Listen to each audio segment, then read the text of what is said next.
እንግሊዘኛ ጥያቄያዊ ንግግሮችን ምን ያህል እንደምታውቁ ፈትናችኋለሁ።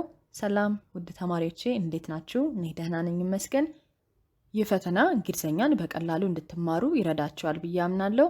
ሰብስክራይብ አድርጋችሁ ለምትማሩ በሙሉ እጅግ በጣም አመሰግናለሁ። ሁላችሁም ተዘጋጁ። ወደ ፈተናው እንሂድ። ጥያቄ ቁጥር 1 ልጆች አሉ ልጆች አሉሽ ብለን ለመጠየቅ በእንግሊዘኛ ምን እንላለን? ኤ Do you have time? B. Do you love me? C. Do you have children?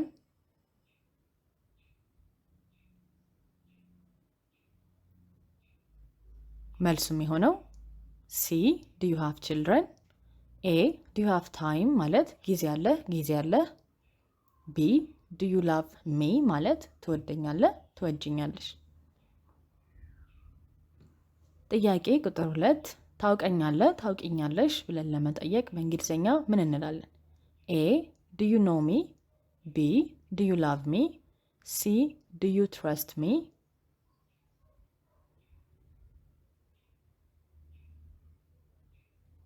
መልሱ የሚሆነው A. Do you know me? B.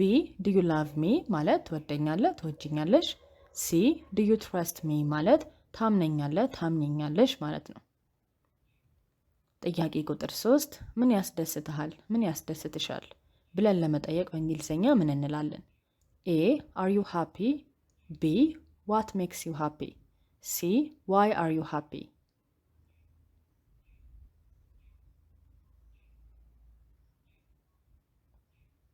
መልሱ B. What makes you happy? A. Are you happy ማለት ደስተኛ ነሽ። C. Why are you happy ማለት ለምንድን ነው የተደሰትሽው ማለት ነው።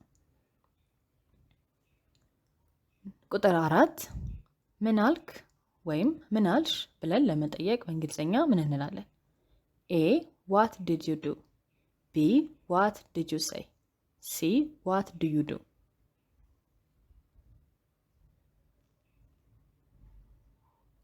መልሳችን የሚሆነው B. What did you say? A. What did you do ማለት ምን አደረክ ማለት ነው። C. What do you do ማለት ስራህ ምንድን ነው ማለት ነው፣ ወይም ስራሽ ምንድን ነው። ጥያቄ ቁጥር 5 ለምንድን ነው የምታለቅሰው ወይም ለምንድን ነው የምታለቅሽው ብለን ለመጠየቅ በእንግሊዘኛ ምን እንላለን? A. Why are you smiling? B. Why are you crying? C. Why are you laughing?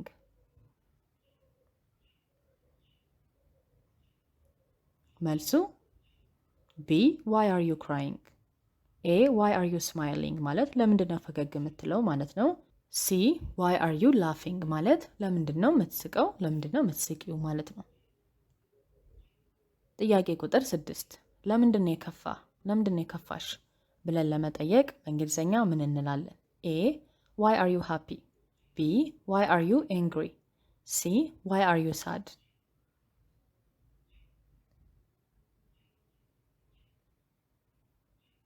መልሱ የሚሆነው C. Why are you sad? A. Why are you happy ማለት ለምንድን ነው የተደሰትሽው? B. Why are you angry ማለት ለምንድን ነው የተናደድሽው? ጥያቄ ቁጥር 7 ተማሪ ነሽ ብለን ለመጠየቅ በእንግሊዘኛ ምን እንላለን? A. Are you free? B. Are you at home? C. Are you a student?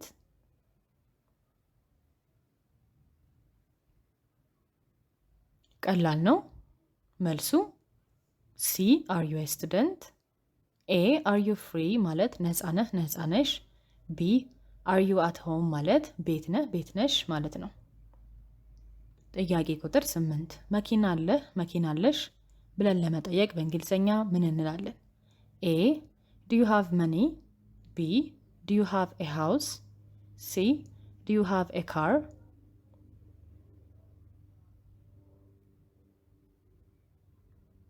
ትክክለኛው መልስ C. Do you have a car? A. Do you have money ማለት ገንዘብ አለሽ። B. Do you have a house ቤት አለሽ። ጥያቄ ቁጥር 9 ሙዚቃ ይመችሻል ብለን ለመጠየቅ በእንግሊዘኛ ምን እንላለን? A. do you like it? B, do you like music? C, do you want it? አስተውሉ። መልሱም የሆነው B, do you like music? A, do you like it ማለት ወደድከው ወደድሽው። C, do you want it ማለት ትፈልገዋለህ ትፈልጊዋለሽ። ጥያቄ ቁጥር 10 እርዳታ ያስፈልግሃል እርዳታ ያስፈልግሻል ብለን ለመጠየቅ በእንግሊዘኛ ምን እንላለን? A, do you need me? B, do you need help? C, do you need money?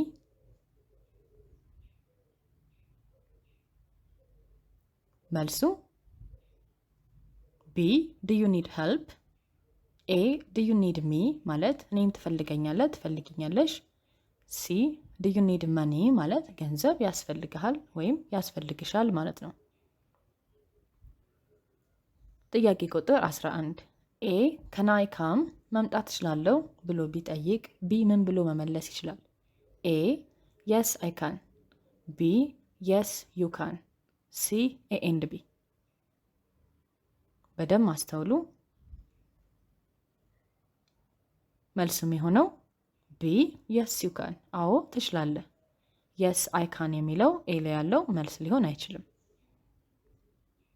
ጥያቄ ቁጥር 12 A, is it yours ያንተ ነው ያንቺ ነው ብሎ ቢጠይቅ B ምን ብሎ ይመልሳል? A, yes I am. B, yes it is. C, yes it can.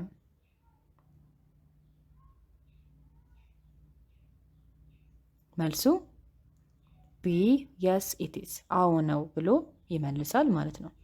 A እና C መልስ ሊሆኑ አይችሉም። ጥያቄ ቁጥር 13 A, are you scared ፈርተሃል ፈርተሻል ብሎ ቢጠይቅ B ምን ብሎ ይመልሳል?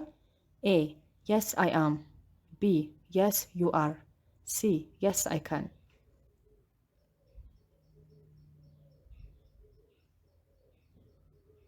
ትክክለኛው መልስ A, yes I am አዎ ፈርቻለሁ። B እና C መልስ ሊሆኑ አይችሉም። ጥያቄ ቁጥር 14 A, do you play football እግር ኳስ ትጫወታለህ ብሎ ቢጠይቅ B ምን ብሎ ይመልሳል? A, yes I am. B, yes I do. C, yes I can.